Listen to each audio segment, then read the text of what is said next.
السلام علیکم، بسم اللہ الرحمن الرحیم۔ اللہ نرمی کرنے والے، مہربانی کرنے والے کی شناخت یا پہچان کے ساتھ دوستو، رکع سجود سیریز کا یہ آخری لیکچر ہے اور اس لیکچر میں سورہ نساء کی آیت نمبر 102 جس میں صلاۃ بھی ہے اور سجدہ بھی ہے اس پر بات کروں گا، مگر آخری لیکچر سے مراد یہ ہے کہ آج والے لیکچر میں صرف مروجہ ترجم جو کیے گئے ان پر سوالات میں آپ سے شیئر کروں گا، اور اس سے اگلا پارٹ جو ہے اسی سورہ کی آیت 102 یعنی سورہ نساء کی 102 کا وہ الگ سے میں شیئر کروں گا، کیونکہ کچھ دوست کہتے ہیں لیکچر بہت لمبا ہو جاتا ہے، وہ سننے میں دقت ہوتی ہے، پھر لہٰذا آج کا لیکچر صرف مروجہ ترجمہ پر ہے۔ یہ نہیں ہے کہ آخری ہی ہے، اس کے بعد اس آیت کی انڈرسٹینڈنگ بھی شیئر کروں گا، مگر وہ عام ترجمہ سے ہٹ کے ہے، چونکہ ہمارے جو مترجمین ہیں انہوں نے اس آیت کو کوئی جنگ ہوئی ہوگی تاریخی اس سے جوڑا ہے، حالانکہ اس میں ایسا کچھ بھی نہیں ہے۔ خیر وہ تو جب میں انڈرسٹینڈنگ آپ سے شیئر کروں گا تو اس لمحے شیئر کروں گا۔ آج میں آپ دوستوں سے، وہ دوست جنہوں نے رکع سجود والی سیریز میں مکمل طور پر لیکچرز کا جائزہ لیتے رہے اور کومنٹ بھی کرتے رہے، وہ دوستوں کا خاص شکریہ ادا میں کرنا چاہتا ہوں، اور حوصلہ بڑھاتے رہے میرا۔ یقین کریں آپ کا حوصلہ بڑھانا خون بڑھا دیتا ہے ہمارا، اور پھر دل کے ساتھ کام کیا جاتا ہے۔ دوستو آج کے لیکچر میں اس سورہ نساء کی آیت نمبر 102 کے مروجہ ترجمے پر بات کروں گا، اور اگلا پارٹ اس کے انڈرسٹینڈنگ پر ہوگا، لہٰذا میں بات کروں گا۔ دوسرا یہ ہے کہ ہمارے کچھ دوست اس آیت کو لے کر شور کر دیتے کہ اوہ جی یہاں سے 2 رکعت نماز ثابت ہے، لیکن جب ان سے سوال کیا جاتے ہیں اس ترجمہ کو لے کر تو پھر جواب نہیں ہوتا ان کے پاس۔ وہی سوالات میں آپ دوستوں سے آج شیئر کرنے والا ہوں، لہٰذا مروجہ تراجم تقریباً سب کے ایک ہی جیسے ہیں، ان میں سے ایک ترجمہ میں نے سوالات کرنے کے لیے سلیکٹ کیا ہے، وہ میں نے اسکرین پر لگا دیے ہیں، غور کریں۔ اس میں لکھا ہے، اور بریکٹ میں لکھا ہے، اے پیغمبر جب تم ان کے درمیان موجود ہو اور انہیں نماز پڑھاؤ تو، بریکٹ لگائی ہے بہت بڑی، اس میں لکھا ہے دشمن سے مقابلے کے وقت اس کا طریقہ کار یہ ہے کہ مسلمانوں کا ایک گروہ تمہارے ساتھ کھڑا ہو جائے اور اپنے ہتھیار لے لے۔ دوستو یہاں پر جو پہلے والی بریکٹ لگائی ہے اس میں اے پیغمبر لکھا ہے، یہ آیت کے کسی لفظ کا ترجمہ نہیں ہے۔ فرض کریں ہم یہ مان بھی لیتے ہیں کہ ہاں جی پہلے انہی کو حکم کیا گیا، تو یہ بریکٹ میں جو ترجمہ میں لگا دیا ہے یہ تو ہمیں بتا رہا ہے کہ یہ آیت صرف پیغمبر کے لیے ہے، آج کے دور میں تو اپلائی نہیں ہو سکتا۔ اور دوسرا یہ ہے کہ جو بھی پڑھ رہا ہے اس ترجمے کو اگر دیکھتا ہے تو وہ ہر ایک کو پیغمبر بنائے جا رہا ہے، ہر ایک کو پیغمبر بنا رہا ہے، کیونکہ اے پیغمبر انہوں نے ترجمے میں لکھا ہے، تو جو پڑھنے والا ہوگا وہ کسی نہ کسی کو تو حاضر میں پیغمبر کہہ رہا ہے، یا وہ پڑھنے والے کو ہی جس نے یہ کتاب مرتب کی وہ کہہ رہا ہے۔ لہٰذا یہاں پر پوائنٹ نمبر 2 سامنے آتا ہے، وہ یہ ہے کہ اس ترجمہ میں جو بریکٹوں کے اندر لکھا ہے وہ آیت کے کسی بھی لفظ کا ترجمہ نہیں۔ پوائنٹ نمبر 3 ہے، اس ترجمہ کے مطابق صلاۃ کو نماز بنا دیا گیا ہے۔ اگر یہاں پر صلاۃ کو نماز سمجھ بھی لیا جائے تو اس آیت کے متن اور ترجمہ کے مطابق نماز درمیان میں کھڑے ہو کر پڑھی جائے گی، جبکہ مروجہ نماز کی یہیں پر نفی ہو جاتی ہے، کیونکہ مروجہ نماز میں نماز پڑھنے والا درمیان میں نہیں ہوتا بلکہ سب سے آگے اکیلا کھڑا ہوا ہوتا ہے۔ پوائنٹ نمبر 4 ہے، ترجمہ میں لکھا ہے انہیں نماز پڑھاؤ۔ دوستو آیت کے پورے ترجمے پر آپ نظر ماریں تو پڑھاؤ، پڑھو، یا وہ آ کر پڑھ لیں، یہ الفاظ ہے ہی نہیں آیت کے متن میں جو یہ تراجم میں انہوں نے لگا دیا ہے۔ اس کی وجہ ان کا عقیدہ ہے جو یہ لوگ آیات پر تھوپے ہوئے ہیں، جبکہ آپ سب کو پتا ہے کہ اقرا فیملی سے بننے والے الفاظ کے معنی پڑھنا پڑھاؤ اس سے متعلق ہوتے ہیں، لہذا کوئی ایسا لفظ ہے ہی نہیں جس کے معنی پڑھاؤ کر دیے جائیں یا پڑھیں آ کے۔ اسی طرح ہم دیکھتے ہیں آیت میں جو لفظ موجود ہے وہ ہے اقمتا اور تقم ہے دوسرا۔ دوستو ترجمہ میں ان کے جو انہوں نے کیا کنٹروڈکشن ہے دونوں میں۔ اب آپ دیکھیں اقمتا کا ترجمہ انہوں نے کیا ہے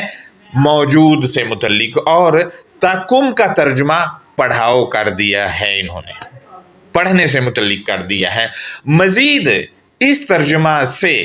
پتہ چلا جو جماعت کھڑی ہوگی وہ اسلحہ لے کر کھڑی ہوگی، یعنی اگر ہم عام دیکھیں تو ان کے کندھوں پر راکٹ لانچر، بندوق، چھوٹے مارٹر گولے، ہینڈ گرنیڈ، جاسوس طیارے، بڑی بڑی رائفلیں اور اس طرح کی اور بے شمار جو اسلحہ میں چیزیں آتی ہیں وہ لدی ہوئی ہوں گی، اور ان کو کندھوں پر لاد کر یا پکڑ کر جماعت کھڑی ہوگی۔ جبکہ مروجہ نماز میں کبھی آپ نے نمازیوں کو ایسی حالت میں نماز پڑھتے دیکھا ہی نہیں ہوگا۔ اس کی وجہ یہ ہے کہ اس آیت میں مروجہ والی نماز ہے ہی نہیں، یہ تو ہتھیار لے کر جماعت کھڑی ہوگی۔ مزید ترجمہ میں انہوں نے لکھا ہے کہ پھر جب یہ لوگ سجدہ کر چکیں تو تمہارے پیچھے ہو جائیں۔ دوستو اس ترجمہ میں من کا ترجمہ کیا ہی نہیں گیا ہے، آیت کے متن میں من لگا ہے، اس کا ترجمہ نہیں کیا گیا۔ دوستو یہ ترجمہ آیت کے جس حصے کا کیا گیا ہے وہ کچھ یوں ہے، فَإِذَا سَجَدُوا فَلْيَكُونُوا مِنْ وَرَائِكُمْ۔ دوستو آیت کے متن میں وَرَائِكُمْ آیا ہے، یہ مرکب اضافی ہے، اور بطور مرکب اضافی ان لوگوں نے اس کا ترجمہ کیا ہی نہیں کیا، جبکہ ورائکم میں کم جمع کی ضمیر ہے حاضر کے لیے، جبکہ انہوں نے ترجمہ سنگولر بنا کر کیا ہے۔ ترجمہ کو آپ دیکھیں کہ وہ آپ کے پیچھے چلے جائیں، کم کو سنگولر بنا دیا ہے۔ اسی طرح مزید یہ ہے کہ آیت کے متن کے مطابق تو سجدہ کروانے والا ایک نہیں بنتا کیونکہ کم جمع کی ضمیر لگی ہے، بلکہ بہت سے بنتے ہیں، کیونکہ ترجمہ کچھ یوں بنے گا اگر ہم مروجہ کے طور پر بھی کرتے ہیں اس آیت کے حصے کا تو فَإِذَا سَجَدُوا فَلْيَكُونُوا مِنْ وَرَائِكُمْ، اس کے بعد جس لمحے وہ سجدہ کر چکیں تو پھر وہ جائیں تم سب کے پیچھے سے۔ من کا معنی اب میں نے لگایا، انہوں نے من کا آیت کے اس فریز کا ترجمہ ہی نہیں کیا ہے، یعنی سجدہ کروانے والے سجدہ میں ہی ہیں، جو جماعت آئی تھی ان کو کہا جا رہا ہے کہ وہ تم سب کے پیچھے سے ہو جائیں، پیچھے سے ہو جائیں، جماعت کو بھیجا جا رہا ہے، جو سجدہ کروانے والے ہیں وہ سجدے میں ہی ہیں۔ مزید دیکھیں انہوں نے لکھا ہے اور دوسرا گروہ جس نے ابھی تک نماز نہ پڑھی ہو آگے آ جائے اور وہ تمہارے ساتھ نماز پڑھے اور وہ اپنے ساتھ اپنے بچاؤ کا سامان اور اپنے ہتھیار لے۔ دوستو یہاں سے پتہ چلا پوائنٹ نمبر 1 ہے، نماز نہ پڑھی ہو تو نماز پڑھے، یہ آیت کے کسی بھی لفظ کا ترجمہ نہیں ہے، بلکہ اپنا عقیدہ آیت پر تھوپنے کے لیے ایسا ترجمہ کیا ہے، کیونکہ ان کے نزدیک صلاۃ نماز ہے اور وہ پڑھنے والی چیز ہے، جبکہ یہاں سے تو یہ بھی پتہ چلا کہ ہتھیاروں کے ساتھ ساتھ بچاؤ کا سامان بھی ساتھ لے کر نماز پڑھنی ہے، جبکہ مروجہ نماز میں نمازی نہ تو بچاؤ کا سامان لیتا ہے اور نہ ہی ہتھیار پکڑے ہوئے ہوتے ہیں، لہذا مروجہ نماز کی نفی کے لیے یہ آیت کافی ہے، جبکہ اس ترجمہ کے مطابق تو نماز پڑھتے وقت بچاؤ کا سامان اور ہتھیار دونوں اٹھانا ہے۔ لہذا نماز پڑھنے والے کیسے نماز پڑھیں گے یہ سب چیزیں اٹھا کر؟ ان کو تو یہ سب چیزیں رکھنا پڑیں گی، جبکہ اسلحہ اور بچاؤ کا سامان نیچے رکھنے سے منع کیا گیا اس ترجمہ میں۔ سوال یہ ہے کہ کندھوں پر بندوق اور راکٹ لانچر وغیرہ وغیرہ وغیرہ یا بڑے بڑے ہتھیار دوسرے جو کندھوں پر اٹھائے جا سکتے یا جو پکڑے جا سکتے ہیں، وہ پکڑ کے اگر یہ سجدہ کرنے کی کوشش کریں گے اپنے والا تو کیسے ہوگا؟ کیونکہ جب کانوں کے پاس ہاتھ رکھ کر ماتھا زمین پر لگائیں گے تو اسلحہ اور بچاؤ کا سامان اوپر گر پڑے گا نمازیوں کے، لہذا نمازی سامان کے نیچے دب کر مر ہی نہ جائیں کہیں۔ لہذا خلاصہ یہ ہے کہ نماز اسلحہ و بچاؤ کا سامان اٹھا کر پڑھنی ہے، نمازی نہیں پڑھتے اس طریقے سے۔ لہذا آپ اس ترجمہ پر غور کریں، پہلی جماعت تو سجدہ کر رہی ہے لیکن دوسری جماعت جو ہے یہ سجدہ کر ہی نہیں رہی ہے۔ غور سے پڑھیں آپ ترجمہ۔ مزید ترجمہ میں لکھا ہے کہ کافر لوگ یہ چاہتے ہیں کہ تم اپنے ہتھیاروں اور اپنے سامان سے غافل ہو جاؤ تو وہ ایک دم تم پر ٹوٹ پڑے۔